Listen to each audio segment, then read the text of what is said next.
Señoras y señores, tengan ustedes muy buenas tardes y sean bienvenidos a la primera sesión del programa Diálogos Parlamentarios dirigido a congresistas electos para el periodo 2021-2026 y a sus asesores parlamentarios. Reciban un cordial saludo del presidente del Jurado Nacional de Elecciones, magistrado Jorge Luis Salas Arenas, y del director de la Escuela Electoral y de Gobernabilidad, doctor José Alfredo Pérez Duarte, a quien cedo el uso de la palabra para la inauguración del programa.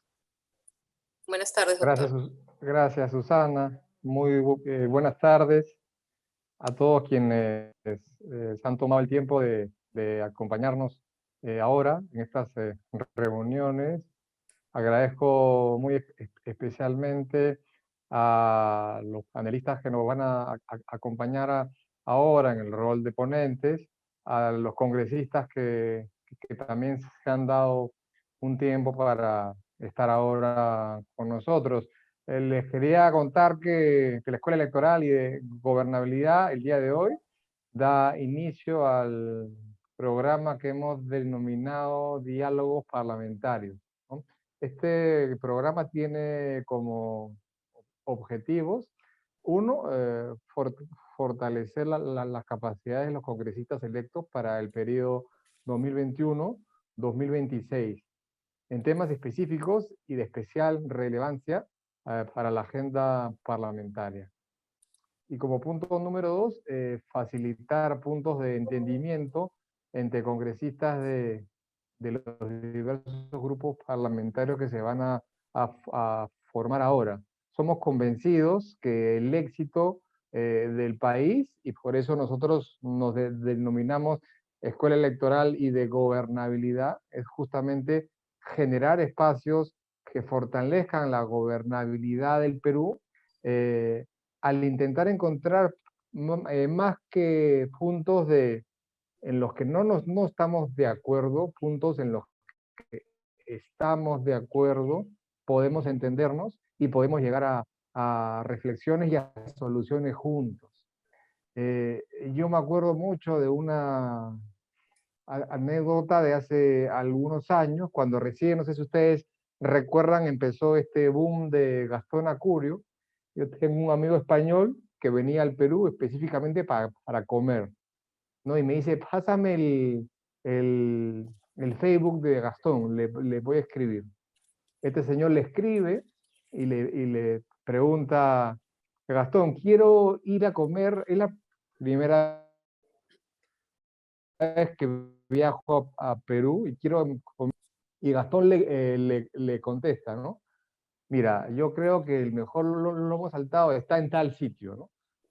Y como a la hora, este muchacho le responde y le dice, y disculpa que te moleste, Gastón, pero he visto en tu lista de restaurantes y el que tú me has nombrado no está en tu lista, no eres dueño de ese sitio. Y Gastón le dice, es que mira, en el rubro gastronomía, nosotros no competimos, nos complementamos. Y este muchacho que se quedó totalmente sorprendido por el mensaje tan contundente que le dio Gastón, ¿no? A mí me encantaría que esto sea así, ¿no? Que los congresistas electos puedan encontrar puntos en los que se complementan, en los que tienen una visión de país complementaria y así juntos alcanzar los objetivos como país. Es un poco la idea de este diálogo, que el día de hoy empieza la primera fase, que está compuesta de 5 temas, que son reforma política, integridad y lucha contra la corrupción, descentralización y gobernabilidad regional y local, reforma del sistema de justicia y políticas educativas. Entonces, en cada sesión vamos a contar con expositores de primer nivel que responden y representan a instituciones de diversa procedencia en el país, con diversas formas de pensar y de considerar al Perú. Creo que eso es lo rico también de estos encuentros. Comentarles a su vez que hemos invitado a 130 congresistas y sus respectivos asesores, y que este primer ciclo es solamente el inicio de lo que tendremos, porque pensamos hacer estos diálogos de forma continuada en el tiempo. Y la idea es que esto no sea, digamos, monólogos o presentaciones, sino que nos gustaría contar con la activa participación de todas y todos para hacer un diálogo horizontal, fluido y muy respetuoso, ¿no? Yo creo que así vamos a poder contribuir a recuperar la confianza del Congreso y la función parlamentaria. Así que sin más, yo le voy a dar paso a Susana para que presente esta primera mesa, este primer día, y les agradezco muchísimo nuevamente por acompañarnos en esta tarde. Que estén bien. Gracias, doctor. Gracias. En esta primera sesión nos acompañan con el tema Reforma Política y Gobernabilidad los siguientes panelistas. Javier Portocarrero, director ejecutivo del Consorcio de Investigación Económica y Social CIES, economista de la Pontificia Universidad Católica del Perú, donde concluyó también sus estudios de Sociología y Maestría en Economía, miembro de la Comisión Consultiva de Pobreza del INEI, ha sido jefe del programa de apoyo a la investigación socioeconómica de la Fundación Friedrich Ebert, profesor asociado de la Universidad Nacional Agraria y consultor de COFIDE, de JICA, del MEF, entre otros. Ha liderado proyectos de aporte académico, debates electorales y diálogos políticos y es columnista del diario Gestión. También tenemos a la doctora Ana Lucía Camayora.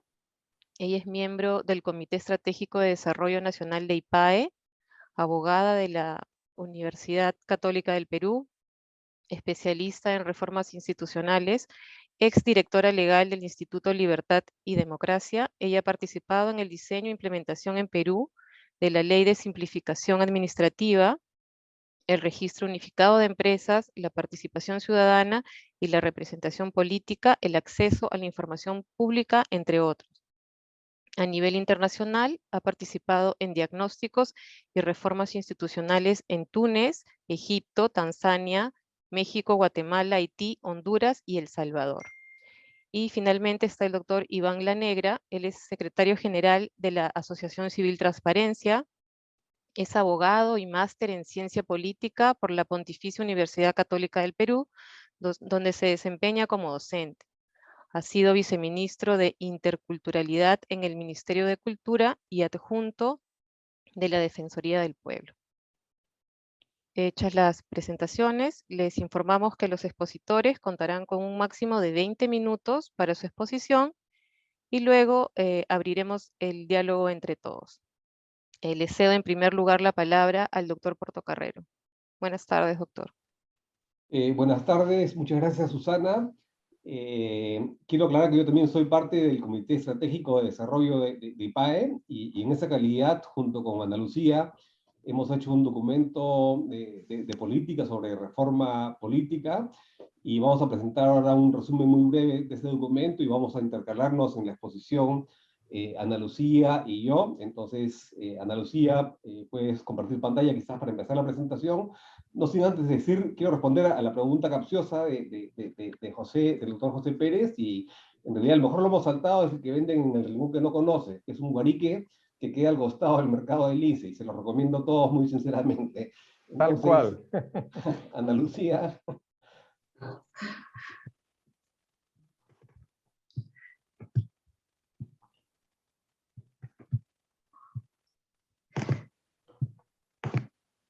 A ver, no sé si ahí, si están viendo la presentación. Se ve muy bien, dale, dale. Ah, perfecto. Bueno, como decía Javier, esto surge, es una iniciativa que surge del Comité Estratégico de Desarrollo Nacional de IPAE, que nos convoca para pensar en qué podíamos aportar a una discusión nacional sobre reformas y cambios que consideramos que son necesarios para poder ir avanzando en una mejor gobernabilidad en el país, sobre todo a la luz de todos los sucesos que han venido presentándose en los últimos años. Entonces, lo primero es partir por dejar sentado que para nosotros un principio fundamental para el desarrollo del país es poder contar con una democracia representativa. Ese es el sistema de gobierno que tradicionalmente hemos tenido en el Perú y que queremos reforzar y mejorar. Para una democracia representativa debe contar con un adecuado equilibrio de poderes, con respeto de la libertad de prensa y de expresión, respeto de derechos y libertades fundamentales, partidos políticos institucionalizados, que tengan democracia interna y sobre todo que los ciudadanos puedan estar involucrados en el quehacer público. Sin embargo, lo que hemos visto es que nuestra democracia, la democracia peruana, está muy lejos de ser una democracia representativa que funcione. Tiene problemas serios, creemos que hay 4 grandes líneas de problemas que deberíamos atacar en una reforma. Uno de ellos es que contamos con partidos políticos o movimientos regionales que son precarios, que no hay un verdadero compromiso con programas de gobierno ni con idearios políticos y que además son poco representativos. Es decir, los programas de gobierno suelen cambiarse con frecuencia y no es muy claro que una vez llegado al gobierno estos puedan ser el rumbo a seguir por los gobernantes.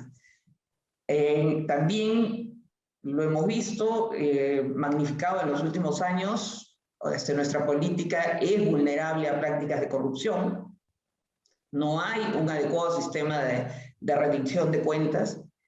Tenemos deficiencias de gobernabilidad y de control político que afectan, y eso es lo más importante, creo yo, afectan una provisión adecuada de servicios públicos de calidad, lo cual repercute directamente en el ciudadano, y el ciudadano tiene la idea de que el problema es el sistema político que no responde a sus necesidades y por lo tanto se siente ajeno y desvinculado de él, ¿no? Finalmente hay limitaciones a la participación electoral y política de los ciudadanos, no hay facilidades para que puedan desarrollar para que puedan participar en política de la mejor manera posible, ¿no? Entonces creemos que necesitamos reformas que acerquen la democracia a los ciudadanos y los ciudadanos a la democracia, y para esto necesitamos instituciones políticas fuertes, que funcionen.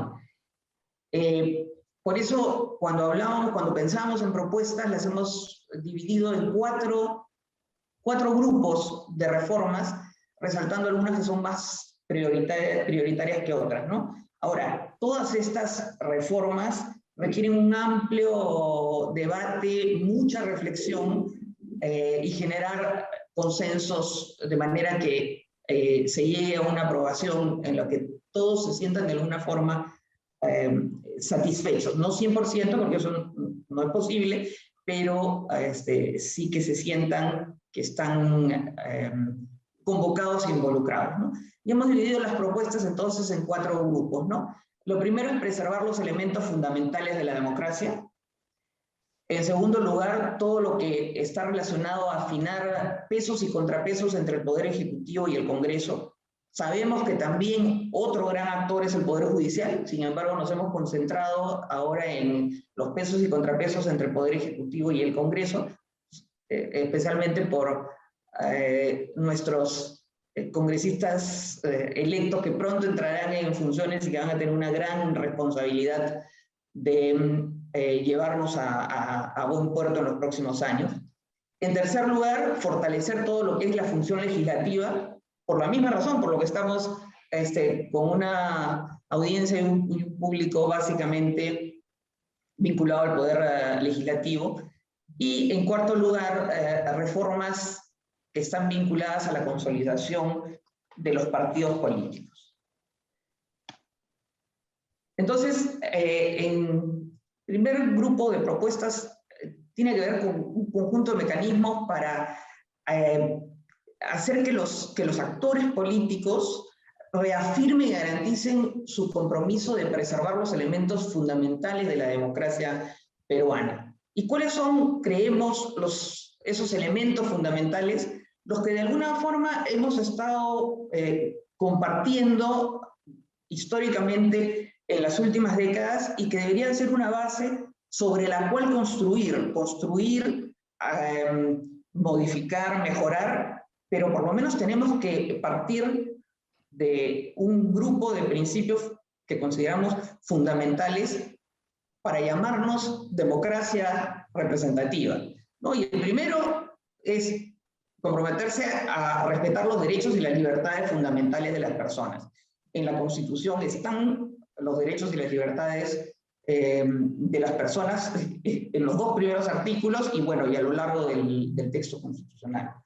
Es importante respetar la libertad de expresión y de prensa, respetar la independencia y la autonomía de las instituciones como el mismo Congreso de la República, el Poder Judicial, el Ministerio Público, el Tribunal Constitucional, el Banco Central de Reserva, la Defensoría del Pueblo, en fin, los organismos a los cuales la propia Constitución le ha otorgado autonomía.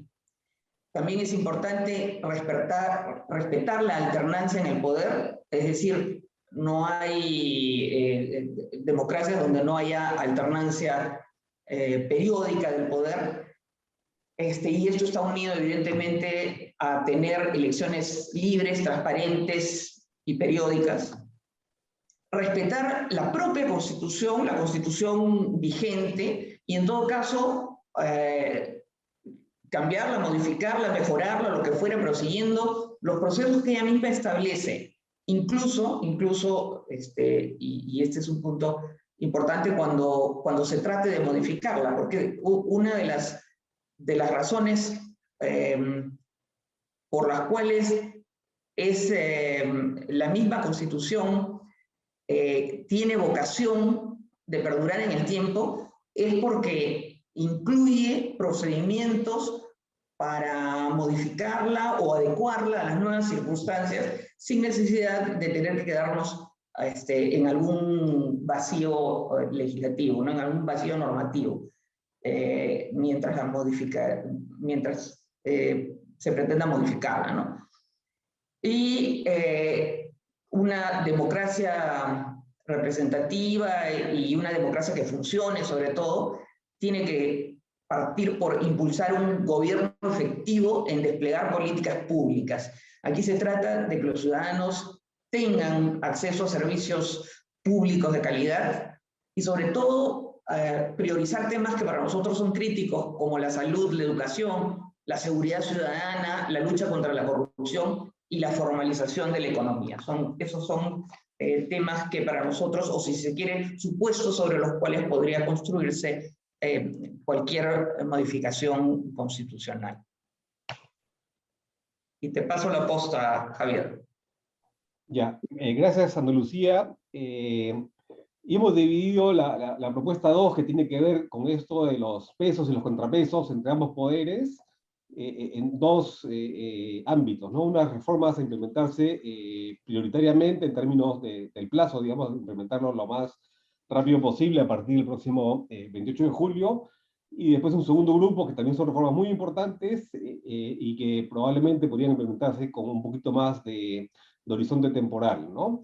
Y este tema de los pesos y los contrapesos es pues la esencia de la democracia, ¿no? Y precisamente es un tema que ha estado fallando en los últimos años, como todos sabemos, ¿no? Siguiente, por favor, Ana Lucía. Entonces, en el primer bloque, que son las reformas a implementarse, digamos, lo más rápido posible, después de la asunción del nuevo legislativo y el nuevo ejecutivo, lo primero es, digamos, prohibir la cuestión de confianza para reformas constitucionales, ¿no? Creemos que las reformas constitucionales son la esencia del poder legislativo, digamos, es la capacidad de hacer reformas constitucionales, y esto, digamos, no es una cuestión delegable al Ejecutivo, y entonces, por lo tanto, sugerimos que hay un cambio para que cualquier cuestión de confianza no se pueda hacer para el caso de reformas constitucionales como hemos vivido en el pasado y que fue objeto de todo este tumulto que conocemos bien, ¿no?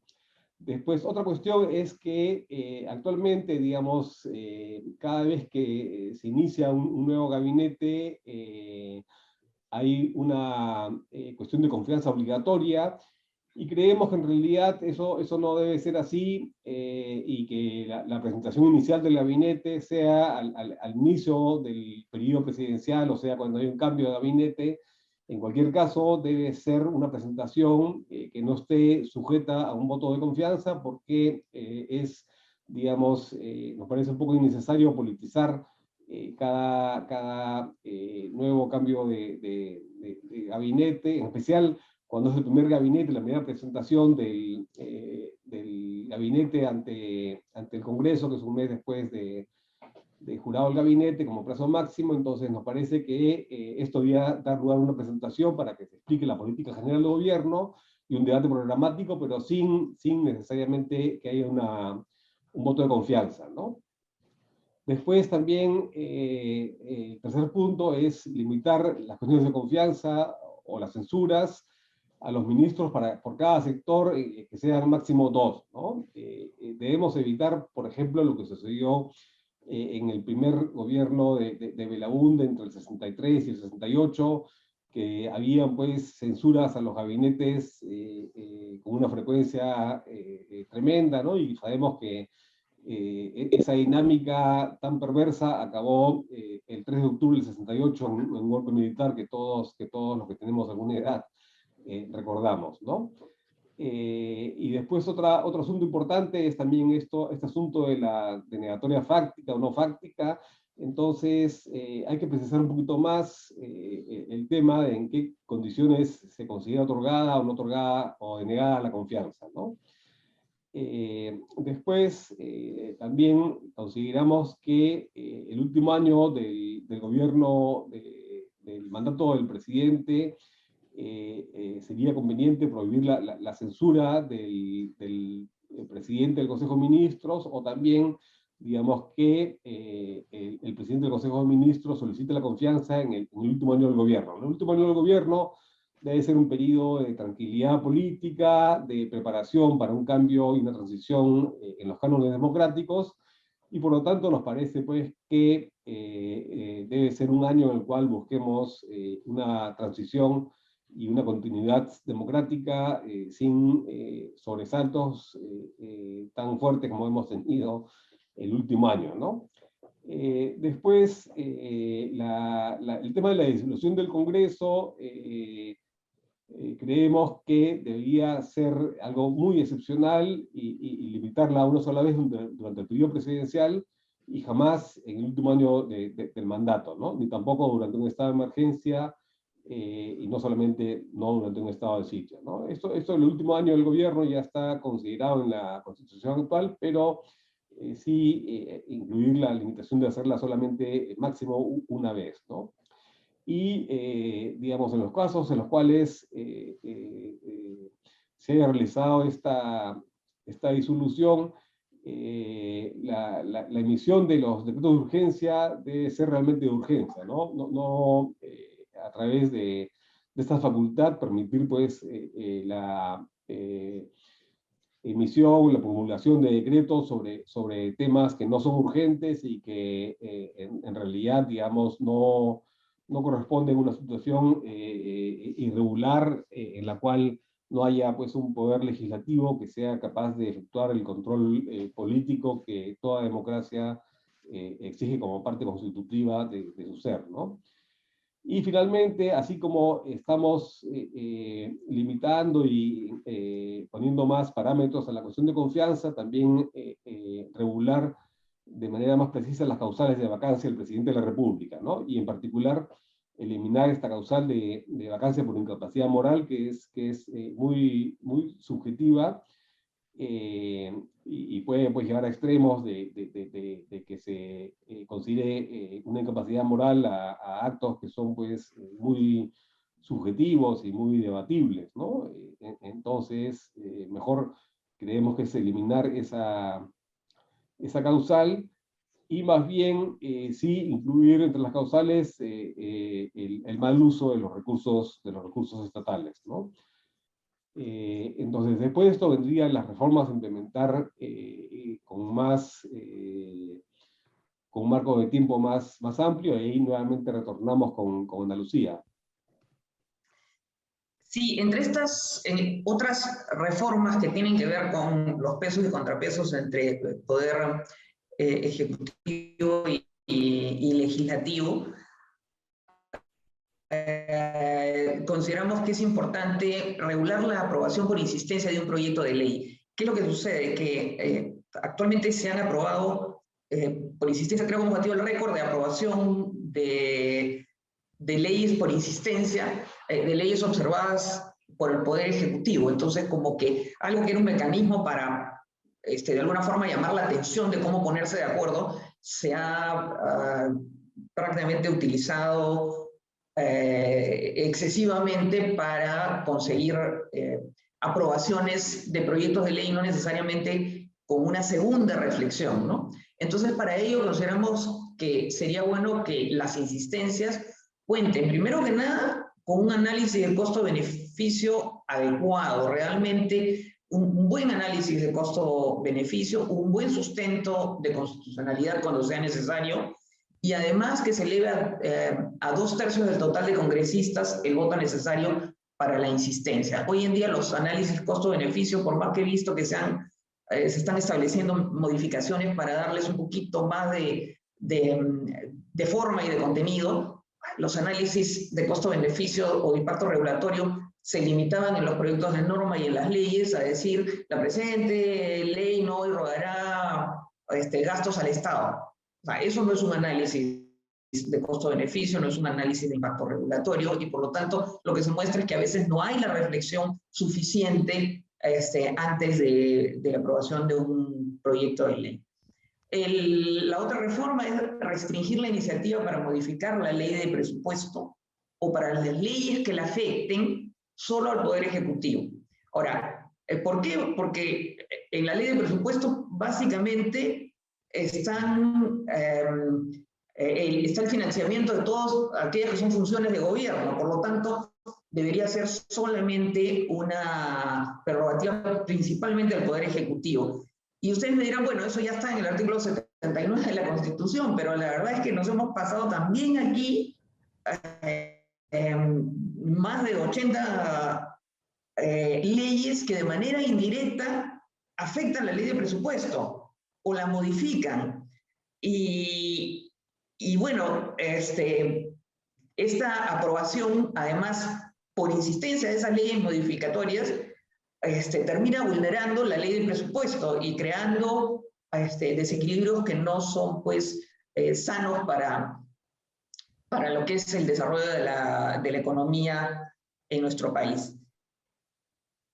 Finalmente, nos parece también importante aumentar el periodo de los magistrados del Tribunal Constitucional a 7 años, porque eso permite una institucionalización del tribunal, además darle continuidad a todo lo que tiene que ver con el control de la constitucionalidad, pero además por 2 razones, porque esto es más o menos lo que sucede en la región. El plazo del Tribunal Constitucional es más largo, el plazo de vigencia, que el plazo de vigencia del gobierno, y además porque la realidad nos está enseñando, nos está mostrando que la verdad es que es muy difícil renovar el tribunal, a los miembros del tribunal en los plazos que están establecidos actualmente. En el tercer grupo de reformas, estas tienen que ver con fortalecer la función legislativa.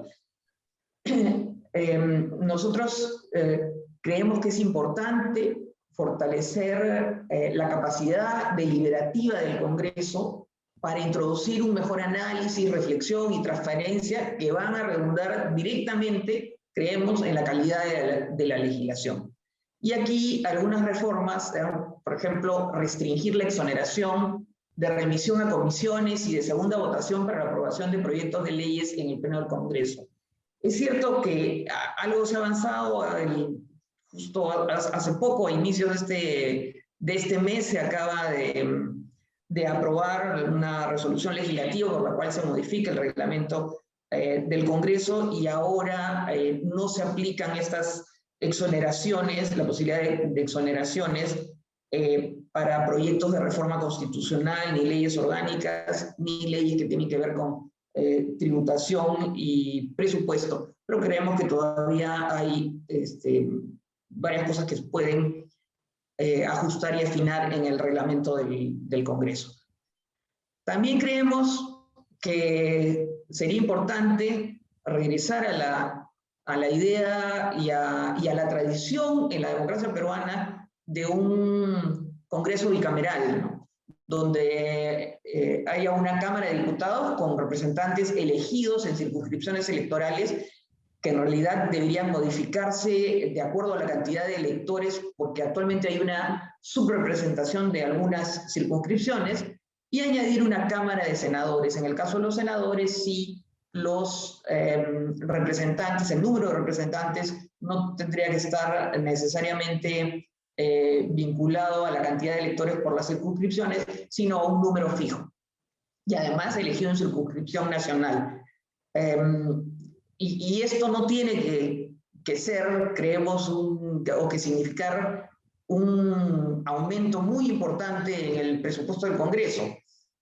Y sobre todo, si comparamos los presupuestos del Congreso con los presupuestos de congresos de otros países de la región, no es que el nuestro sea el más alto, ¿no?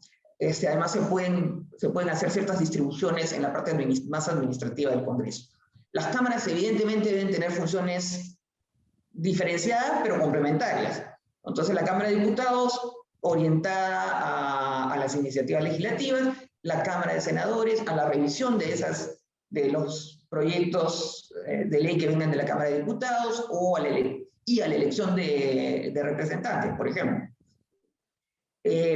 Para que no se diga que se está inflando demasiado el número de congresistas por proponer la bicameralidad, los representantes al Parlamento andino, que hoy día son 5 representantes adicionales, podrían ser designados, por ejemplo, dentro de los legisladores que ya han sido elegidos para integrar la Cámara, o que fueran elegidos para integrar la Cámara de Diputados, ¿no? En esa misma línea de ideas de la bicameralidad, sería necesario disponer, o conveniente, disponer la renovación por mitades de la Cámara de Diputados, a mitad del mandato, y además junto con la elección de autoridades regionales y municipales, porque esto permitiría recomponer la legitimidad de los representantes. Y para que no haya un calendario electoral tan desordenado como el que tenemos actualmente, y que además pueden tener impactos presupuestales, entonces se podría aumentar el mandato de alcaldes y gobernadores a 5 años, y así se alinean los procesos electorales. Cada 2 años y medio podría haber un proceso electoral. Finalmente, nos parece importante permitir la reelección de los congresistas. Un congresista, a diferencia de una autoridad ejecutiva, no tiene la disposición no tiene ni la capacidad de gasto ni la disposición de recursos como para poder influir en algunos resultados para una reelección, que es un poco el sustento de por qué no reelección presidencial. En cambio, en el caso de los congresistas, la reelección profesionalizaría su función y su tarea. Entonces, creemos que si queremos tener congresistas que realmente entiendan, comprendan y asuman la tarea de legislar con un horizonte pensando en el futuro, sería importante permitir que se reelijan, porque así se profesionalizará esta función. Además, otro chequeo con la realidad nos dice que aun cuando se permitía la reelección de los congresistas, no se reelegían más del 20 o 30%, con lo cual hay una depuración, si se quiere, natural del electorado que premia a algunos de sus representantes y a otros simplemente los castiga con la negación del voto. Entonces te paso la posta, Javier, para el cuarto grupo de propuestas. Sí, gracias, Ana Lucía. Y bueno, esta última es una propuesta de reformas para en realidad reforzar el sistema de partidos políticos en el Perú, ¿no? Los partidos son esenciales para el funcionamiento de la democracia, ¿no? Una democracia sin partidos no es democracia, y los partidos son pues los canales básicos para fines de representación de grupos sociales, de intereses, también para presentación ante la sociedad de los programas que representan a esos grupos, a esos intereses, a esas visiones del mundo. Y entonces lo que tenemos como tarea por delante en el Perú es fortalecer precisamente esos partidos que actualmente adolecen de una severa fragmentación, ¿no? Hemos visto en las últimas elecciones 20 listas para el Congreso y 18 para la Presidencia de la República, y esto es a todas luces pues una cifra excesiva, ¿no? No hay digamos, un sistema democrático que funcione bien con una fragmentación tan grande, ¿no? En el Perú, en las elecciones anteriores teníamos alrededor de 10, 11 candidatos presidenciales, ahora hemos tenido 18, y unida a esa fragmentación hay un tema de un déficit de representatividad y una crisis de legitimidad que viene de muy antiguo en el Perú. El Perú, si uno ve el Latinobarómetro, es uno de los países con más descrédito de los partidos, creo que es el que tiene mayor descrédito de los partidos, y esa crisis de legitimidad que viene de muy larga data se ha agudizado mucho en los últimos 5 años, como todos bien sabemos, ¿no? Entonces, para atacar ese problema y tratar de fortalecer a los partidos, lo básico es tener, digamos, una consolidación de los partidos, consolidación en dos sentidos, ¿no? Un menor número de partidos y a la vez ese menor número de partidos que sean partidos más fuertes, ¿no? Que no hayan, lo que hemos visto en algunas ocasiones, el nombre del partido, que es casi un vientre de alquiler, ¿no? Entonces, acá lo que postulamos es reforzar las condiciones para la alianza entre los partidos, metiendo incentivos para promover alianzas más duraderas, ¿no? Por ejemplo, que pueda ser un mínimo de años o procesos electorales y que no solamente sirvan para, digamos, saltarse este proceso electoral y no perder la inscripción, ¿no? Que haya incentivos y condiciones para que estas alianzas sean más duraderas, ¿no? Y también, digamos, en este mismo afán de que los partidos sean organizaciones más fuertes, ¿no? Que no sean vientres de alquiler, establecer la participación de un número mínimo de militantes en elecciones internas y abiertas en los partidos políticos, supervisadas por la OMPE, ¿no? Para que puedan postular candidatos al Ejecutivo y al Legislativo, ¿no? Entonces, eso puede ser hecho sobre la base de un número mínimo que esté como un porcentaje del padrón electoral, o hay varias fórmulas posibles ahí, pero la idea es que debe superar una valla mínima de militantes en elecciones internas, ¿no?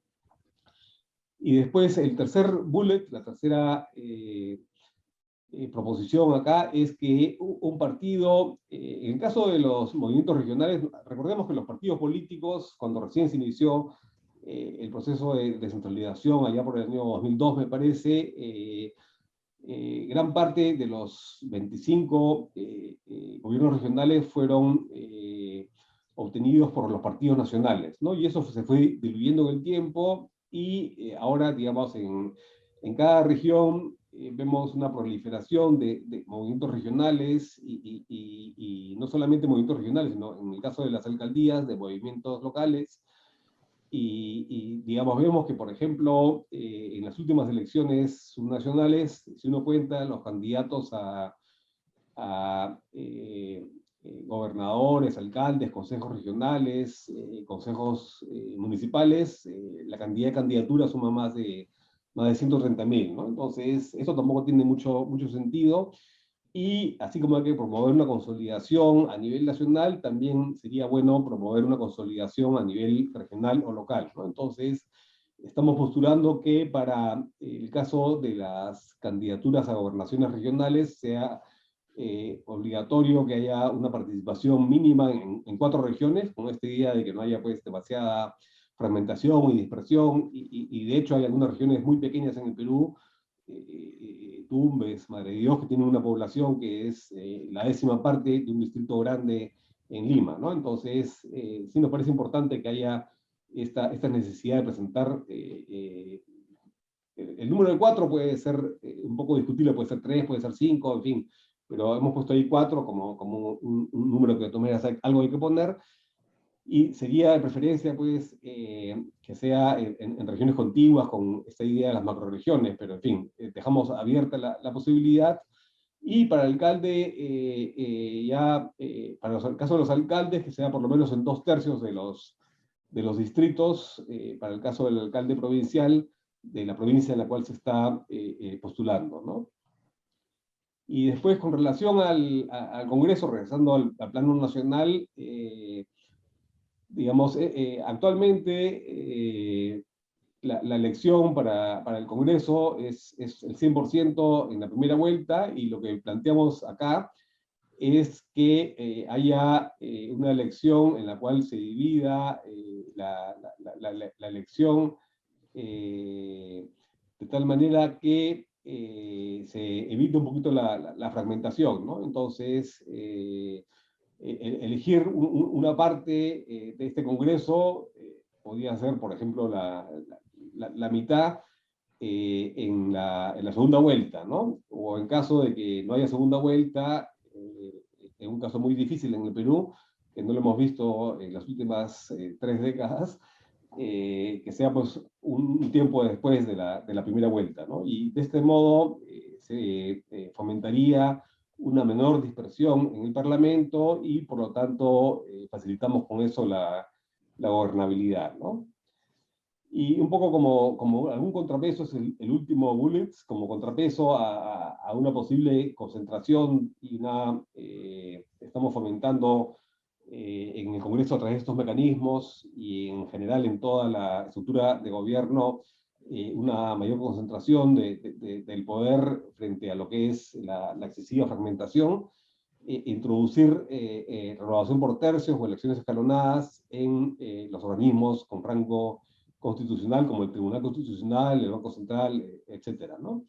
Entonces, bottom line, digamos, al final del día, esta consolidación de los partidos es algo fundamental para la consolidación de la democracia en el Perú, y lo que se busca es tener un número más acotado de partidos y que cada uno de ellos sea más fuerte, que sea más representativo, que sea más programático, y que esto dé lugar pues, a una discusión política en el Congreso basada en las bancadas, en bancadas más fuertes, con menor cantidad de bancadas, y creemos que eso es un elemento sustancial para la democracia, ¿no? Entonces, creo que con esto ya acabamos la presentación, me parece, Ana Lucía, y queremos también aprovechar para agradecer a IPAE por acogernos en el seno del Comité Estratégico de Desarrollo y permitirnos también, con Ana Lucía, redactar esta propuesta y dirigirnos a ustedes ahora en esta oportunidad. Muchas gracias. Muchas gracias, doctor Portocarrero, doctora Camayora. Ahora es el turno del doctor Iván Lanegra. Buenas tardes, doctor. ¿Cómo están todos? Muy buenas tardes. En primer lugar, quisiera agradecer a la escuela por la gentileza de la invitación y pues dado la presentación que se acaba de hacer, en realidad me facilita muchísimo la presentación porque hay temas que se han señalado, entonces en algunos casos sencillamente voy a reforzar algunas ideas o agregar algunos temas que me parecen también claves, ¿no?, en esta agenda de reforma política. Digamos, hay desde luego también noticias buenas. Si uno mira el contexto peruano, en la región y también la evolución reciente de nuestra democracia. Digamos, somos un país que ha avanzado en desarrollo de aspectos formales de su democracia, aunque el problema principal es el del apoyo a la misma, ¿no? Que sigue siendo un apoyo que se ha movido en cifras menores que la de sus pares en la región. Y si uno mira, por ejemplo, ya resultados del año pasado, antes de estas elecciones, lo que uno encontraba, por ejemplo, es una situación de una menor confianza en las elecciones, o sea, en el elemento más fuerte de la democracia. Eso no es un tema que, digamos, menor, ¿no? Porque tiene que ver, fíjense, no tiene que ver con estas elecciones, tiene que ver con procesos que venían ya de periodos previos, en donde por diversas razones se había generado pues una sensación, ¿no?, de desconfianza en el resultado electoral. Y como vemos en este caso, este año, las elecciones que hemos tenido, seguramente esa situación pues también va a ser un tema que hay que mirar cómo damos respuestas institucionales para que esto no genere un problema en el largo plazo en la confianza en la democracia. La buena noticia es que a pesar de la pandemia y a pesar de toda la situación que hemos vivido, el apoyo a la democracia de los peruanos mejoró en el año 2020. De hecho, subió a un 58% de apoyo en comparación con un 49% que había en el año 2019. Esto quiere decir que los peruanos, aún en una situación tan dramática como la crisis que hemos vivido desde el año pasado, sienten que la democracia sigue siendo la mejor manera de resolver sus problemas. La cuestión es cómo damos a esa, pues, evidente dación de confianza de la ciudadanía en el sistema respuestas que ellos esperan. Y desde luego, uno de los principales problemas que tiene el sistema es que no responde a aquellos sectores de la sociedad peruana que menos tienen. Es decir, que hay una brecha de derechos, hay una brecha en políticas públicas, y la principal responsabilidad del sistema es atender esas brechas. Entonces debemos pensar en reformas que nos ayuden a que el sistema político brinde una mejor y más eficaz respuesta a estos desafíos. Por eso, dicho de otra manera, lo que necesitamos es una conexión entre la democracia y las necesidades pendientes de atención.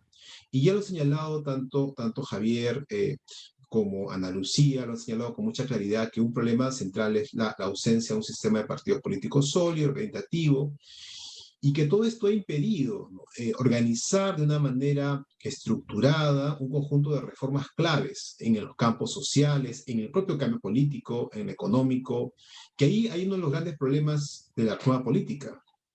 Es decir, un sistema que, como hemos visto, arrastra un conjunto de problemas, como han presentado en la presentación anterior, es el mismo sistema que tiene que buscar las respuestas a esos problemas, ¿no?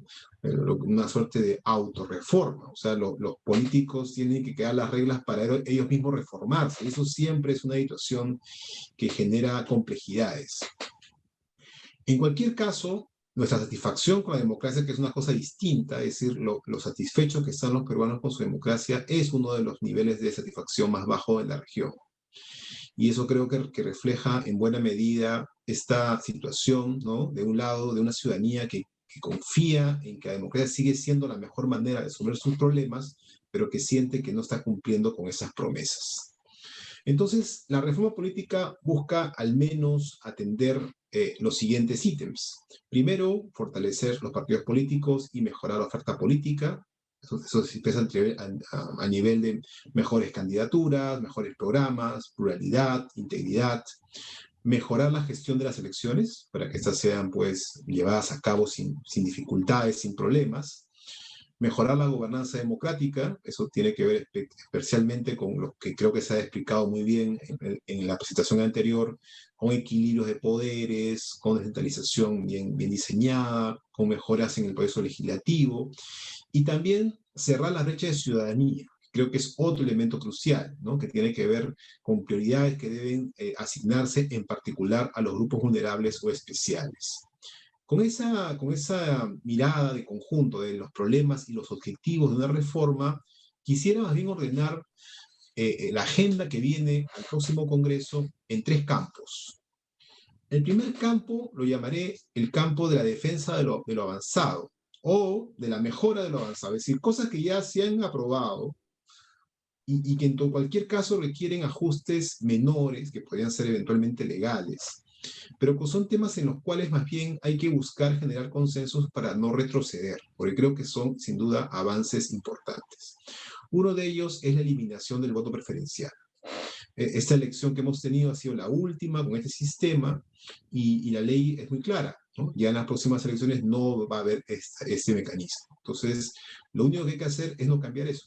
O sea, ahí más bien lo que hay que hacer es no intervenir y para hacer un retroceso en ese punto. En esta elección que tuvimos recientemente sí se permitió todavía, como excepción, la aplicación del voto preferencial, pero lo ideal es que eso ya no ocurra.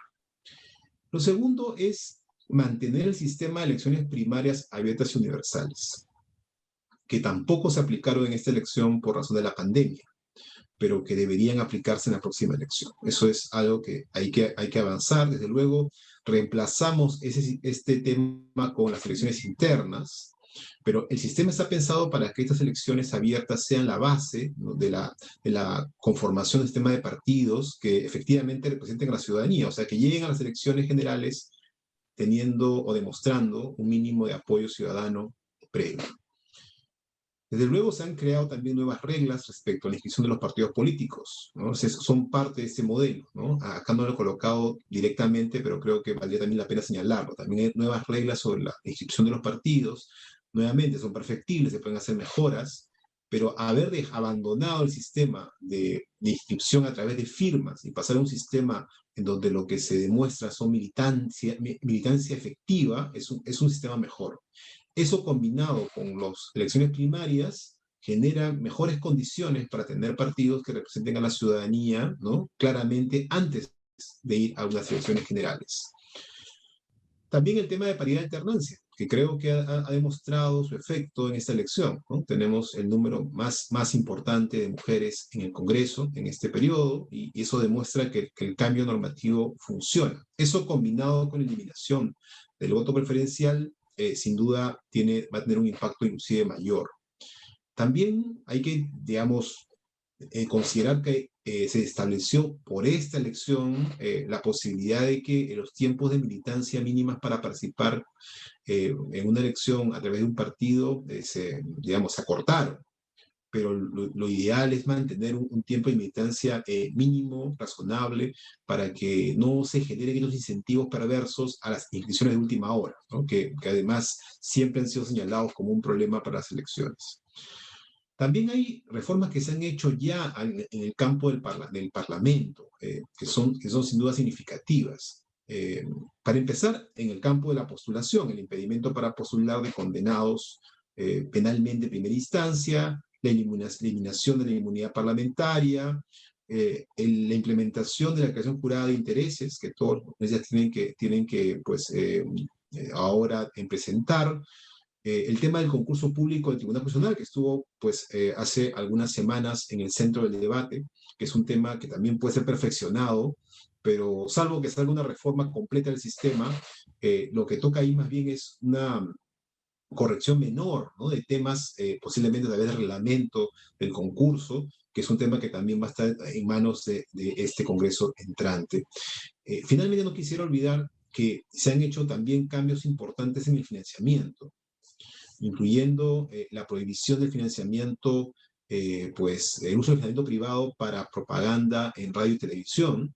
Eso es algo que sin duda ha mostrado que reduce las inequidades que había antes, pero que tiene que ser acompañado con otros mecanismos, ¿no?, que garanticen de que siempre haya un manejo pues, transparente, honesto, ¿no?, de los recursos que se invierten en las campañas, en el financiamiento de los partidos. Además hay que recordar que hay un financiamiento público directo, que va a ser parte de los recursos que tendrán los partidos, y que se utilicen, ¿no?, porque son recursos que están pensados para generar capacidades en los partidos, y debería ser clave mantenerlo. Un segundo tema es algo así como corrección de errores, temas en donde se han hecho cambios recientemente o que se hicieron, digamos, o no se avanzó, digamos, a pesar de que eran, creo, políticas correctas, ¿no? Un primer error, claro, es, y ya lo han dicho en la presentación anterior, el tema de la reelección congresal, ¿no? Creo que ese es claramente un error, creo que deberíamos permitir la reelección congresal, también la reelección a nivel de los gobiernos nacionales. Y una cosa que hay que corregir, que sigue generando problemas, que genera dificultades, este tema de las exclusiones por puras formalidades, ¿no? La exclusión de las candidaturas es un tema que hay que corregir para evitar que hayan pues, situaciones de candidatos presidenciales, ¿no? Que se ven en problemas por cuestiones que en realidad son relativamente menores y que no deberían originar una sanción tan fuerte, ¿no? Como la exclusión de una candidatura de ese nivel. Luego, la otra cuestión que es clave y esa elección nos ha dado muchas lecciones al respecto, es que necesitamos establecer mecanismos de emergencia, ¿no? En atención a supuestos en los cuales el sistema electoral se ve sometido a situaciones en donde, por ejemplo, carece de sus miembros del pleno completos, garantizar que haya mecanismos, digamos, que aseguren el blindaje, ¿no? De los procesos que tienen en sus manos para que no hayan, digamos, situaciones que generen un retraso excesivo en el funcionamiento de sus labores. Otro tema que es sin duda clave es el asunto de las facilidades en el voto de las personas en el extranjero y de los peruanos que están ubicados en áreas alejadas. Ahí ya existe en la normativa ciertos mecanismos que podrían utilizarse. El tema es cómo podemos establecer alguna normativa que le dé mejores herramientas a las autoridades electorales para que puedan aplicar ese tipo de mecanismos, ¿no? Ya creo que la pandemia nos ha mostrado, ¿no? que hay pues, momentos en los cuales las distancias son realmente una barrera para el ejercicio de la ciudadanía. Y las cifras, por ejemplo, del ausentismo en muchos casos está vinculado a ello, ¿no? En particular en los ciudadanos en el extranjero. Y si queremos que esas brechas desaparezcan, necesitamos repensar ese punto. Y luego vienen los temas de las reformas que son más complejas, ¿no? Que incluyen pues, temas bien diversos, muy, digamos, que requieren un debate muy amplio. En verdad, en estos puntos es muy difícil decir que hay un solo camino. Creo que hay que ser muy honestos en señalar que en estos puntos hay muchas materias que son claramente debatibles y donde pueden haber muchas formas de enfrentar el mismo problema. Pero parece haber cierto consenso, y además en la presentación anterior también han tocado ese punto, que el tema de la bicameralidad es un tema clave. Efectivamente fue colocado en la agenda de este Congreso que está acabando, y en verdad, bien diseñado, y acá viene la palabra clave, ¿no? O sea, bien diseñado, pensado como una reforma de fondo, no solamente en el tema de la creación de una Cámara de Diputados, una Cámara de Senadores, sino también la distribución de tareas entre ambas cámaras, la relación de ambas cámaras respecto a la producción de leyes en particular, que es un elemento clave, pero también las relaciones entre ambas cámaras y el gobierno, el aumento de escaños para garantizar una mejor representación. Todos esos elementos son sin duda una reforma compleja, que no se puede hacer por partes. Eso requiere sin duda alguna una reforma de conjunto. Entonces, posiblemente todos los temas que aparecen, casi todos los temas que aparecen ahí, salvo el tema de los gobiernos regionales y locales, podrían ser parte de un paquete de reforma de conjunto, que porque no puede seguirse por partes, porque, por ejemplo, si no aumentamos el número de miembros en el Congreso, entonces no vamos a mejorar la representatividad, y un sistema bicameral lo único que va a hacer es, digamos, volver digamos, a generar el mismo problema de un Congreso muy pequeño que tiene dificultades para asignar escaños, digamos, que represente de una buena manera la población del país. Y peor aún, intentar establecer, por ejemplo, escaños reservados que sean realmente significativos. Eso no se puede con un número tan pequeño de congresistas. Entonces, tú requieres hacer, por ejemplo, eso de una manera articulada. Si también quieres, por ejemplo, cambiar el sistema de elección del Parlamento para crear una renovación a mitad de término, tienes que hacerlo de manera, pues, digamos, coordinada con el diseño de qué va a pasar con la Cámara de Diputados. Es ahí donde se haría la renovación. ¿Qué pasa con la Cámara de Senadores? Ahí no habría renovación, o sí lo habría. El sistema de elección, si va a ser un sistema, digamos, algunos plantean un Senado digamos, de voto único nacional. Eso podría ser muy, muy complicado porque generaría posiblemente una sobrerepresentación de en algunas zonas del país, en el elemento de otro. Ya hace un poco se ha comentado eso en la presentación pasada, ¿no? Hace un rato, pero son temas que tienen que discutirse, creo, en conjunto. Creo que el mensaje aquí es que son reformas que requieren discutirse en conjunto. Hacerlo por partes, aprobarlo por partes, puede sencillamente generar problemas más adelante de diseño del sistema. Y ahí también entra, sin duda, estas relaciones entre el gobierno y el parlamento que han generado tantos problemas, ¿no? En particular el tema de la vacancia y la disolución del parlamento. Creo que es un tema que tiene que resolverse de una manera efectivamente urgente. En cualquier caso, eso podría ser relativamente independiente del tema de la bicameralidad, pero efectivamente también está ligado a ella, porque ¿a quién le asignas, por ejemplo, la función de poder declarar la vacancia? A todo el Congreso en un sistema bicameral, a una Cámara, y la otra tiene que reiterar el tema, y el tema de la disolución, ¿no? Por ejemplo, en la Constitución, digamos, del año 79 establecía la disolución solo de la Cámara de Diputados, y no se podía disolver la Cámara de Senadores. Entonces, un esquema así también se repetiría en este caso, o habría un mecanismo distinto. Entonces, como digo, son temas que requieren ser atendidos de manera conjunta. El único tema que es independiente es el tema de la reforma en el sistema de elección y de gobernanza a nivel regional y local. Ahí sí hay todo un tema que está en el informe de la Comisión de Alto Nivel de Reforma Política, que es un proyecto de ley bien interesante para aumentar el periodo de gobierno a 5 años, establecer mecanismos de fiscalización más adecuados, y no olvidar que todo esto además requiere, porque esa es una reforma, digamos, algo así como reforma macro también, pero que no es un tema que solo depende del Congreso, que es la reforma del Estado, que es un tema más amplio. Aquí no hay espacio para ello, pero que también sería bueno no perderle la vista en el próximo periodo congresal. En fin, necesitamos trabajar muy fuerte para evitar los riesgos a la democracia. Y un último mensaje: más allá de los cambios normativos, se requieren cambios en políticas públicas de apoyo a las instituciones políticas. Por ejemplo, los partidos políticos requieren claramente de políticas públicas que apoyen el fortalecimiento de sus capacidades, que generen mejores incentivos para la producción de espacios de diálogo multipartidarios, y que generen además capacidad para poder sostenerse en el largo plazo, que es un elemento crucial para generar la experiencia que necesitamos en las personas que hacen política para mejorar la gobernabilidad democrática del Perú. Muchísimas gracias. Gracias, doctor Lanegra. Continuando con nuestro programa y para dar inicio al diálogo, agradeceremos a los asistentes que deseen participar. Por favor, que levanten la mano a través del botón que está ubicado en la parte inferior de su pantalla y vamos a ir dándole pase para su intervención. Antes de plantear su pregunta, opinión o comentario, le vamos a agradecer nos indiquen si son congresistas, a qué partido político pertenecen, y si son asesores, por favor, nos señalan a qué congresista están acompañando.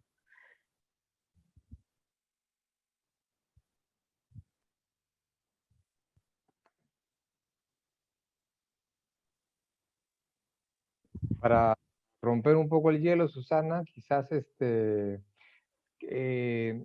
empezar con una inquietud que me generó la presentación de Javier. Él habló cuando nos comentó el cuarto punto, él habló de generar incentivos para establecer alianzas entre partidos, ¿no? Y quería consultarle qué tipo de incentivos, a qué tipo de incentivos se estaba refiriendo. Bueno, eso es algo que no hemos discutido con mi coautora Ana Lucía, pero digamos, podrían ser incentivos, por ejemplo, en el tema de financiamiento, el tema de publicidad, ¿no? Esa es una posibilidad, ¿no? Esto hay que trabajarlo con más detalle, digamos, pero la idea es que haya, pues, efectivamente, una especie de sistema de incentivos y también de desincentivos para la fragmentación, ¿no? Entonces, en los desincentivos está todo estas propuestas de obligar a que haya varias candidaturas regionales en simultáneo, que no puede hacerse para un solo gobierno regional, igual para el caso municipal. Y uno puede pensar pues, en un sistema de premios y castigos, digamos, de sanadores y palos para tratar de encauzar la cosa por donde queremos llevarla, ¿no? Pero el detalle todavía no lo hemos pensado. Todas estas propuestas que hemos hecho, todavía falta pues, un proceso de discusión y de análisis y de aterrizaje, ¿no? Pero son lineamientos, ¿no? Gracias. Tenemos una pregunta en el chat, la ha hecho el señor Luis Yunis. Señor Yunis, ¿quiere hacer la pregunta usted directamente? Puede activar su micro.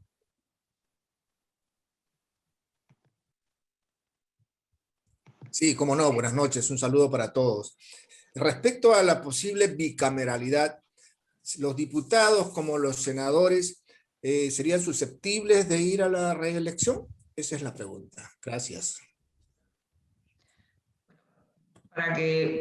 Para dar una respuesta corta y muy directa, sí. La idea es que como el fundamento de la reelección es la profesionalización del legislador, entonces se aplicaría tanto para diputados como para senadores. Muchas gracias. La doctora Pablo quiere hablar. Doctora, tiene opción de hablar, sí. Sí, buenas Adelante. tardes. Muchas gracias por las presentaciones.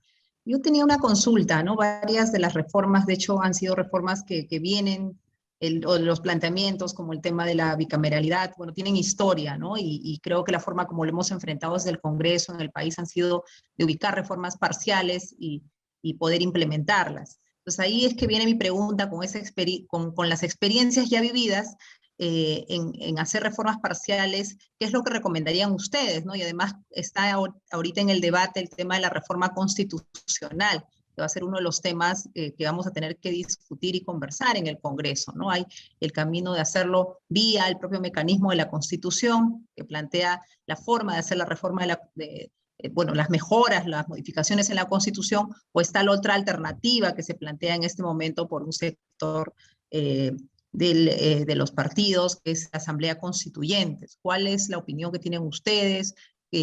¿Cuál es la mejor forma de abordar una reforma política? Como digo, ubicando la historia que también tenemos en querer hacerlas de manera parcial, que me parece que terminamos queriendo que salga una cosa y sale otra, y vamos como que a cuentagotas intentando hacer mejoras, pero que hay de hecho un esfuerzo muy grande y que no es tan fácil también, porque, bueno, por todas las dificultades que hay a veces de generar consensos, o la poca capacidad que tenemos también los propios líderes políticos de ponernos de acuerdo, ¿no? Entonces, no quería saber la opinión de ustedes. Bueno, yo quisiera dar mi opinión a título estrictamente personal. No lo he conversado con Andalucía ni con nadie, pero digamos, yo creo que la reforma debería hacerse de acuerdo al artículo 206 de la Constitución, ¿no? Y si queremos, digamos, hacer una reforma total de la Constitución y llamar a una asamblea constituyente, hacerlo de una manera ordenada, como se hizo en Chile, y a través de un cambio del artículo 206 viabilizar esa posibilidad, pero digamos, esa es la parte formal, legalista del asunto, ¿no? La parte, hay también una dimensión política, institucional, que es, digamos, que ahorita en la correlación de fuerzas del Congreso, eso lo veo, digamos, muy difícil, por no decir imposible, ¿no? Entonces, digamos, ahorita postular un camino de asamblea constituyente no va a tener los votos necesarios en el Congreso para poder ser viable, ¿no? Entonces yo creo que, como decía alguno de los voceros económicos el probable partido gobernante, no hay necesidad de hacer un cambio radical en esa Constitución para poder hacer cambios fundamentales en el Perú, que es lo que se necesita ahorita, ¿no? Entonces, pero eso es mi opinión estrictamente personal. O sea, hay un tema ahí legal, constitucional, que Andalucía y Iván lo dominan mucho mejor que yo, y hay un tema político institucional que me parece que no están dadas las condiciones para hacer algo así, y si se persistiera en un camino así, digamos, es muy riesgoso desde el punto de vista de la sobrevivencia de la democracia en el Perú, ¿no? El participante Luis González nos ha escrito en el chat, quiere participar. Puede hablar, señor González. Sí, muy buenas noches y gracias. Evidentemente, este es un tema que está muy en la palestra por el sistema y básicamente por lo que están en propuestas que se están dando. Y obviamente todo redunda en el tema de las reformas constitucionales. Miren, le doy un dato. Desde el 93 que se hizo esta constitución a la fecha, han pasado 27 años. Y en esos 27 años, en promedio, se han dado de 1 a 2 reformas por año. Es decir, el tema de las reformas constitucionales es bastante complicado en la práctica. Todos sabemos que para poder obtener una reforma constitucional necesitamos como mínimo de 2 legislaturas. Necesitamos los 2/3 del número legal de congresistas, es decir, una mayoría calificada que refleja en términos numéricos en 87 votos. Los que están en el Congreso y han participado en el Congreso saben de que ese es un número o es un consenso bastante difícil de poderlo obtener. Otro dato también, por ejemplo, como recordábamos en este Congreso, es en realidad en este 2021 es donde se han dado la mayor cantidad de reformas. Han habido en promedio 5 reformas constitucionales, ya lo acaban de mencionar. Entre ellos tenemos pues la paridad de alternancia, la inmunidad parlamentaria, el tema de la prohibición de candidatos en primera instancia. Y viéndolo bien y haciendo un análisis numérico, este segmento también, perdón, este nuevo Congreso también tiene ese problema de la fragmentación. Haciendo números entre gobierno y oposición van a estar entre 60 y 65. Y llegar al consenso para crear estas nuevas reformas también va a ser bastante difícil. ¿Y por qué el antecedente y por qué un poco el escenario que le estoy planteando? Acabamos de escuchar de que el tema de la Asamblea Constituyente va a ser bastante complicado. Entonces, una cosa es la teoría y otra cosa es la práctica. Se ha hablado de una propuesta de más de 20 reformas en las exposiciones. Entonces, aquí quedan 2 caminos o 2 escenarios. O planteamos una reforma constitucional, una Asamblea Constituyente que por ahí no se va a dar el consenso, no se va a dar el voto, o seguimos reformando a cuentagotas y a través del tiempo. Entonces ahí tenemos aquí la presencia de los expertos. Entonces, ¿cuál es el camino a seguir? O sea, esa es la interrogante. ¿Cuál es la recomendación? O sea, ¿de qué manera podemos concluir o aterrizar todo lo que hemos mencionado, todo lo que se ha mencionado en este evento, que a la postre es necesario y urgente este tipo de reformas? Como le digo, ya han pasado 27 años y habrá que hacerlo. Entonces hay un poco la expectativa de saber cuál es la ruta a seguir. Y esa es un poco la interrogante. Doctora Ana Lucía, ¿usted va a participar? Para dar respuesta, tratar de dar respuesta, porque estas cosas son argumentativas y justamente requieren reflexión y este tipo de intercambios. Si partimos, o sea, creo que lo que ha dicho el señor González es absolutamente real. Si partimos del marco legal, las vías, o sea, una de las cosas que tiene que tener, o sea, uno de los contenidos más importantes de la Constitución es mecanismo de cooperación y control recíproco entre los poderes del Estado. El otro es mecanismo para resolver bloqueos. Otro es la adaptación pacífica al cambio y finalmente la diferenciación de tareas. Es decir, las constituciones, Lowenstein decía que la finalidad última de una constitución es la limitación y el control del poder político. Entonces, si bien nuestra constitución tiene una forma, ha considerado una forma legal para hacer sus cambios y sus modificaciones, estas modificaciones, recogiendo un poco la presentación que hicimos con Javier y la presentación también de Iván, lo que sí se podría hacer, creo que sí se podría generar algún tipo de consenso en paquetes de reforma, ¿no? Que no impliquen un cambio constitucional completo a través de una asamblea constituyente que no está legalmente diseñada en la Constitución y que, porque a ver, para tratar de ser ordenados, los canales de modificación constitucional de la propia Constitución es aprobación en 2 legislaturas con 87 votos o en una legislatura con 66 votos y referéndum. Difícil de conseguirlo, pero además de difícil de conseguirlo, inconveniente, porque, o sea, mejor dicho, inconveniente pensar en una asamblea constituyente que ponga el funcionamiento del país de alguna forma en espera hasta lograr que se cambie completamente la Constitución. Entonces, más bien yo diría que los congresistas tienen una importantísima labor aquí en mantener sus funciones y mantener dentro de sus funciones, como una de ellas, la reforma política. ¿Por qué? Porque el país puede seguir funcionando y mientras en paralelo el Congreso, nuestro Parlamento, puede hacer estos paquetes de reforma. En cambio, si nos vamos por una opción radical que no tiene una salida legal clara en la Constitución, entonces nos vamos a entrampar en saber si esto es constitucional o no es constitucional, o si estamos en un momento, lo que dicen los politólogos, si estamos en un momento constituyente, o si no estamos en un momento constituyente. Y el problema es que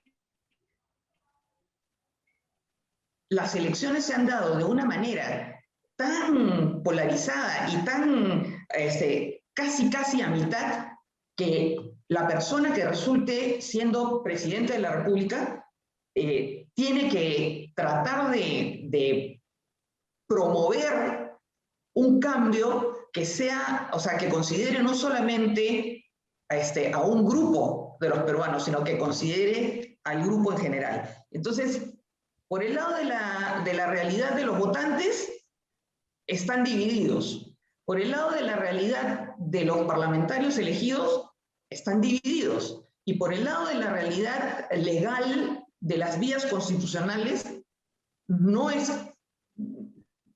Bueno, yo diría que no es legal ir por el lado de la Asamblea Constituyente. Primero habría que reformar la Constitución y de ahí ir por una Asamblea Constituyente. Entonces tenemos 3 caminos en los cuales se hace difícil llegar a una Asamblea Constituyente. Entonces, frente a eso, ¿por qué no hacemos una cosa que le puede dar mucho más viabilidad a la gobernabilidad en el país? Y es el Congreso elegido que opte por paquetes de reformas políticas que pueda ir haciendo y discutiendo y generando algún tipo de consenso, mientras va legislando también sobre otros asuntos que se van a presentar a lo largo de su periodo. Entonces creo que sería importante que los representantes, con esto acabo, es un poco larga mi respuesta, pero que nuestros representantes consideren que esta voluntad, esta necesidad de cambio se puede enfrentar de manera paulatina y, como digo, por grupos de reformas, porque sí es necesario un cambio, pero no podemos paralizarnos en el camino, ¿no? Doctor Lanegra, ¿usted va a complementar? Sí, tenía una ruta, digamos, a ver, para ayudar un poco contando lo que hicimos en el periodo anterior, ¿no? Porque en el periodo anterior también se discutió una agenda de reformas, que como se ha mencionado, hubo varios cambios, como ha dicho el señor González, efectivamente, ¿no? Hubo varios cambios en este último periodo. ¿Cómo se hizo, no? Primero, una cosa, por ejemplo, transparencia ayudó en ese proceso fue identificar en todos los planes de gobierno de los partidos que estaban en el Congreso cuáles eran los temas que habían coincidido respecto a posibilidades de cambios que ellos ya habían identificado. A partir de ello se conformó una agenda, es decir, cuáles eran los puntos donde había mayores coincidencias, y de hecho, creo que es un elemento clave, de hecho es algo que tiene que hacer la Comisión de Constitución reglamento del Congreso es fijar una agenda. Porque lo primero que hay que fijar es cuáles son aquellos puntos de donde los partidos, los grupos, consideran que hay posibilidad real de generar algún tipo de cambio. Eso es lo primero que hay que hacer. O sea, y es algo que le va a dar realidad un poco al proceso, ¿no? Una vez fijado eso, y teniendo claro cuáles son los cambios que se quieren medianamente atender, ahí ya toca eventualmente agrupar, ¿no? Cuáles son aquellos temas que están muy conectados y que requieren una atención conjunta, y temas que no lo requieren, ¿no? Temas que podrían también de independiente. Y desde luego eso va a permitir un trabajo ordenado al momento de generar proyectos, propuestas, la integración de los mismos, ¿no? Que van a tener que ser una labor clave. Esto de cuento es independiente de la vía que se utilice. Lo que sí es, digamos, una sugerencia es que si el tema de bicameralidad entra, bicameralidad es un tema tan grande que sí requiere como una atención de conjunto, porque es un tema que afecta varios temas a su vez, y a intentar hacer un cambio por partes podría generar más problemas que soluciones. Entonces es mejor en ese caso sí establecer una atención de conjunto. Y finalmente, en el cambio de la Constitución, eventualmente también queda el otro camino, ¿no? Que es el referéndum, que es un tema que eventualmente podría también ser parte de una aprobación. De hecho, es una manera de dar legitimidad a una reforma que se considere muy importante, ¿no? Entonces, ahí, y que requiere una votación menor. Entonces, ahí podría haber también otro camino, ¿no? En el caso de que se genere algún tipo de consenso mínimo, siguiendo los caminos que la propia Constitución establece, ¿no? Eso, me parece que eso, digamos, cuál es más o menos podría ser una forma de organización del trabajo que no dice nada nuevo, ¿no? En realidad es lo que normalmente debería hacerse en el trabajo parlamentario. Sí, el señor León Franco quiere intervenir y luego el señor Gerardo Tábara. Señor León Franco, ¿puede activar su...? Hola. Sí, ¿qué tal? Buenas tardes. Buenas noches, perdón. Quería hacer unas consultas respecto a la sustitución de la cuestión de confianza obligatoria. ¿Vendría a ser solo un cambio de nombre? ¿Pierde la naturaleza de aprobación de parte del Congreso al Consejo de Ministros? ¿O, es decir, el Consejo ya estaría eximido de necesitar la aprobación del Pleno? Y o solamente es un cambio de nombre. Y luego, otra pregunta era, cuando se quería a los representantes del Parlamento andino que se han designado dentro de los congresistas, ¿se ha pensado o bueno, se tiene ya planeado cómo, en base a qué criterios se van a hacer esas elecciones? ¿Van a hacerlas los mismos congresistas o van a ser de la elección popular? ¿Cómo es que se determinan esos puntos?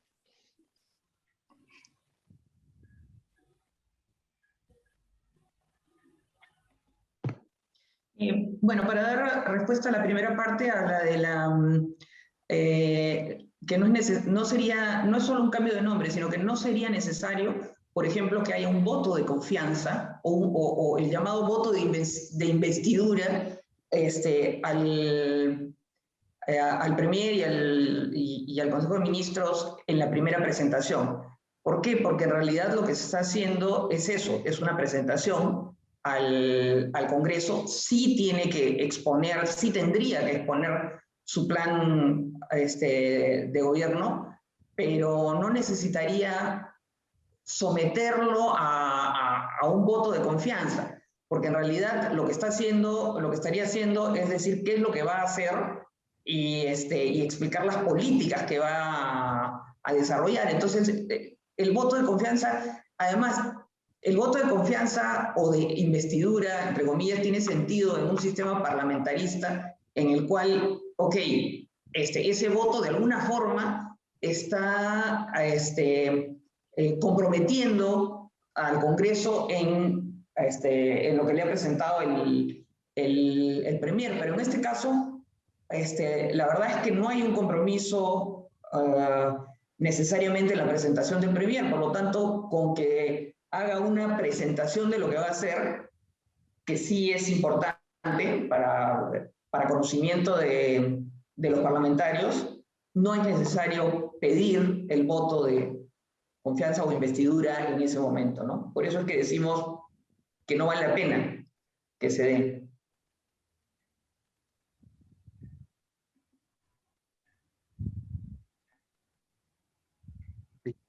Oh, Gerardo, sí. sí, gracias, Susana. Me parece que esta discusión, este intercambio inicial en torno a cómo producir un cambio constitucional, es uno de los temas que es una de las discusiones que se va a reproducir en el Congreso, ¿no? Y me alegra que sea también un espacio en el cual eso se produzca, porque de alguna manera, más allá de opiniones a favor o en contra o de cómo hacerlo, creo que lo rico es que se pueda abrir a un debate sobre el punto y no se mantenga como un mito o como algo imposible de conversar el cambio constitucional. Yo creo que el Parlamento es justamente para eso, para intercambiar opiniones sobre las vías más razonables, más viables, para llevar adelante decisiones en favor del país, ¿no? Creo que ahí hay un punto que me parece importante ponerlo en relieve. Y yo quería plantear dos puntos para pedirles una reflexión a nuestros expositores, pero también a los congresistas y las congresistas que nos acompañan. Uno tiene que ver con el impacto que ha tenido las medidas como paridad y alternancia para incrementar el porcentaje de mujeres en el Congreso 2021-2026, que se ha elevado de manera significativa. Mi pregunta ¿es todo lo que había que hacer para incrementar la participación política de las mujeres? ¿Hay algo más en materia de reforma política para facilitar, para promover el acceso de mujeres a cargos de elección popular? ¿Qué más se puede avanzar en materia de reforma política para la participación política de mujeres? Ese es un punto. Y el otro, y con eso termino, tiene que ver con una función que está en el Congreso también y que en estos días y semanas está en discusión. Porque normalmente decimos, claro, el Congreso tiene tres funciones: legislar, fiscalizar y representar. Pero hay una tarea, una función también muy importante, que es la designación de altos cargos, de altos funcionarios. El Congreso designa al defensor del pueblo, designa a los magistrados del Tribunal Constitucional, designa directores del Banco Central de Reserva, ¿no? Contralor General de la República, en fin. Sobre ese punto, y teniendo en cuenta el debate actual, el entrampamiento actual que hay en relación al Tribunal Constitucional,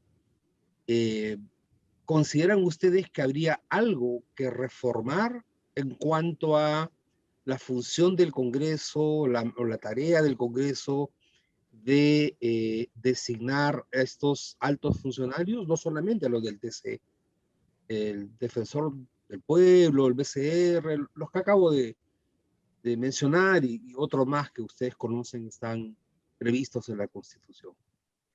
Gracias.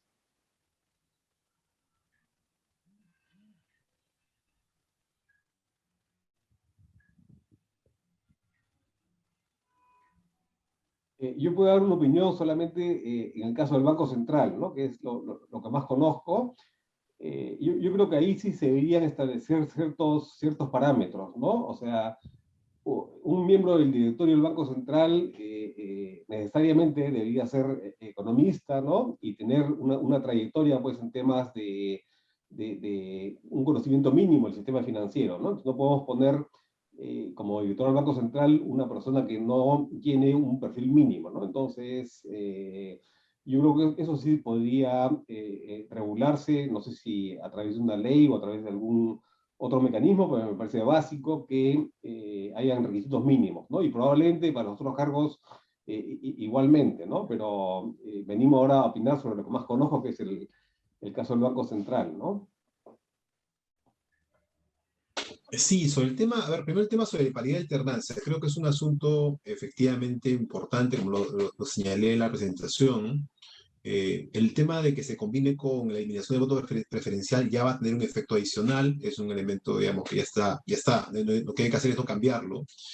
Pero luego viene el tema ya de las políticas para que al interior de los partidos haya una reducción de las barreras para las mujeres en las postulaciones, ¿no? Que tiene que ver con cómo aseguramos que el financiamiento, por ejemplo, sea pues, otorgado de manera paritaria por los partidos, tanto en el funcionamiento ordinario del mismo como en las campañas políticas, ¿no? Cómo establecemos políticas públicas, porque hay que hacer política pública ahí, ¿no? Para generar pues, programas de apoyo, ¿no? A la generación de capacidades en todo el tema de la participación de las mujeres, ¿no? En todos los campos.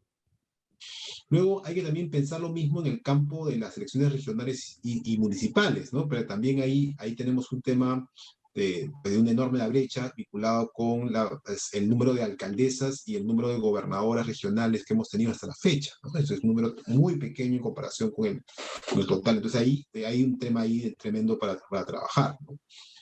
Y luego hay otro tema que ya no tiene que ver con reformas, sino con un tema más político, ¿no? Que es cómo se construye una agenda que conecte las demandas de las mujeres con su representación en el Parlamento.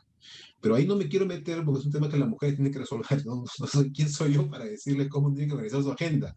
Pero sí es un asunto crucial, ¿no? La conexión entre lo social y lo que hay en la representación política para que haya se dice, ¿no? Una representación simbólica importante, ¿no? Que se ejerce en el Parlamento. Ahora, sobre el tema del Tribunal Constitucional, ahí tengo como una suerte de sensación, digamos, ambigua, ¿no? Porque lo que siento es que la última reforma que se ha hecho ni siquiera se ha implementado bien. O sea, antes de siquiera pensar en hacer un nuevo cambio, primero yo diría, hagamos bien lo que esa ley ya había señalado, es decir, hagamos un buen concurso, ¿no? Hagámoslo con tiempo para que haya, por ejemplo, un buen sistema que anime a la gente a postular al proceso, que el sistema resuelva todos esos problemas que se habían señalado en su momento respecto al reglamento, ¿no? De garantizar que haya un sistema efectivamente meritocrático, que haya un buen sistema, por ejemplo, que garantice la integridad, ¿no? Efectiva de las personas que postulan, un buen sistema de entrevistas, ¿no? O sea, todo se puede hacer muy bien sin cambiar, digamos, la ley orgánica, me refiero, ¿no? La ley orgánica, ni la Constitución menos, ¿no? Y el reglamento del concurso sí está en manos del Parlamento, ¿no? Es una cosa que sí puede trabajar el Parlamento. Mire, solamente con lo que se envió a este Congreso sobre sugerencias sobre cómo hacer un buen reglamento, hay bastante material. Yo creo que se puede, por ejemplo, podrían formar un grupo de trabajo para recoger opiniones de expertas, ¿no? Hay mucha producción al respecto de estándares adecuados para este tipo de procesos. Ese podría ser un camino. Ahora, ya, si vamos al tema de que en verdad no nos gusta el tema de que el Parlamento decida, es otra discusión y completamente diferente, y queremos que otro órgano del Estado lo haga, y ahí miren, ahí sí me declaro un poco ignorante, porque creo que cualquier solución que se intente siempre tiene sus pros y sus contras, ¿no? Entonces, no es que genere automáticamente una mejora, ¿no? No necesariamente, ¿no? Entonces, yo diría, digamos, tuviera que elegir, yo diría, probemos primero si nos sale bien esto que tenemos. Solamente una sugerencia práctica, que ya no tiene que ver con normas, sino que como son 6 puestos, una decisión política, por ejemplo, del Congreso puede ser, empecemos cambiando 2 y hagamos una prueba buena de un buen reglamento para elegir 2. Con lo cual, un acuerdo político, desde luego, ¿no? Con lo cual reducimos el riesgo de cualquier equivocación, hacemos un proceso además escalonado de cambio que puede ser muy interesante, y de esa manera, si las cosas no salen bien, bueno, podemos hacer correcciones en el siguiente proceso. Entonces, hay maneras, creo yo, que se pueden establecer para generar una buena práctica. Pero en fin, como digo, es un asunto más muy abierto, ¿no? Sobre cuál es el camino ahí. No sé si hará tiempo para una discusión ahora, ¿no? Pero sí es sin duda un gran tema para el Congreso.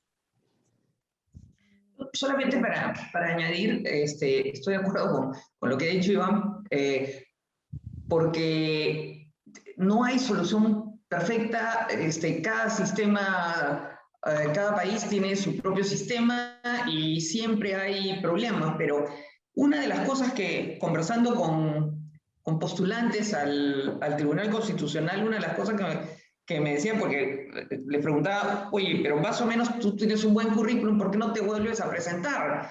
O, ¿por qué? No, porque ya el desgaste y la forma como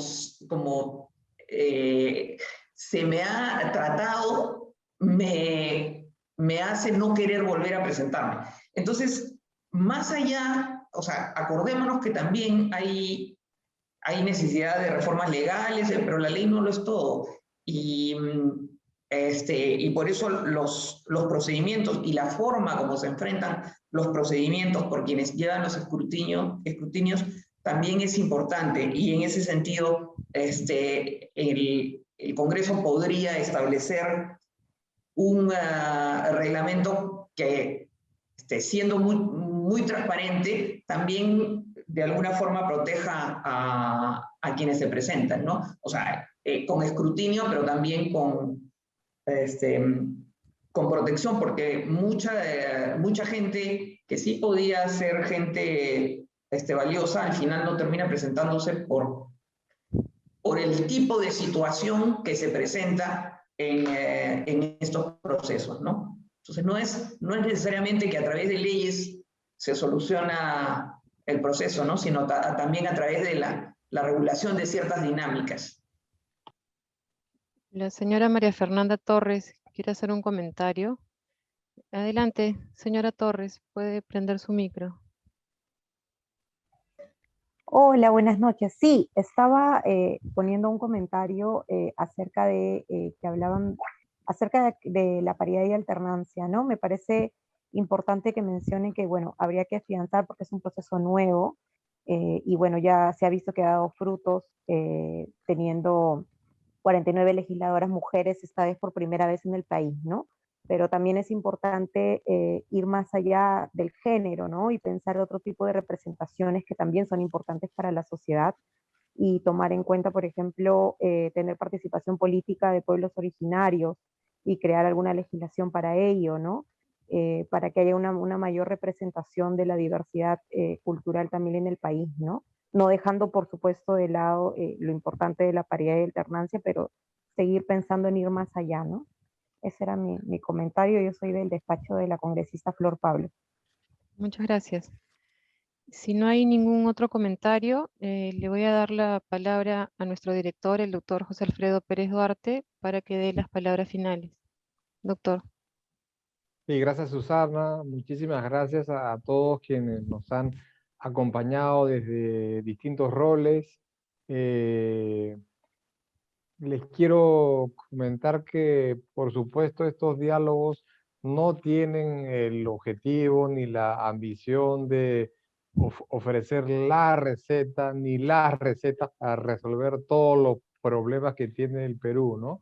Sino que juntar, reunir a una serie de personalidades en cada uno de los rubros que se comparten y que ellos nos puedan transmitir sus ideas, sus pensamientos, sus experiencias, que sean aportes a los debates que luego se van a dar al interior del Parlamento. Esa es un poco la idea, que del intercambio, del diálogo, de la conversación, surjan ideas nuevas, ideas que lleven a salir adelante a este país que tanto lo necesita, ¿no? Les quedo muy agradecido y esperamos contar con su participación el día miércoles para un siguiente diálogo parlamentario.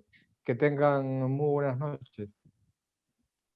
Ok, muchas gracias. Listo, buenas gracias. noches. Buenas noches. Muchas gracias a todos, muchas gracias por la invitación. Gracias, buenas noches. Y mucha suerte en la tarea parlamentaria. Muchas gracias.